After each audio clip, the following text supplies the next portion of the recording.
চলে যাব এখান থেকে, কেউ থাকবে না। যিনি থাকার উনিই যখন থাকেন নাই, কারো কাছে মালাকুল মউত অনুমতি নিয়ে আসে নাই, আসবে না।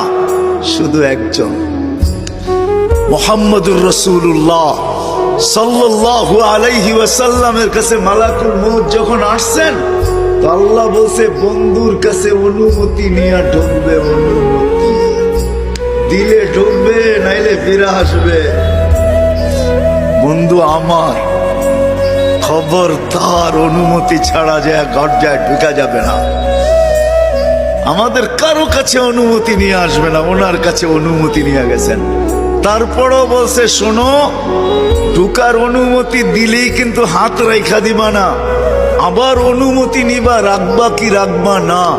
বন্ধু যদি হ্যাঁ বলে তো রাইখো, যদি না বলে তো চলে আইসো। না বন্ধু আমার, কার বন্ধু?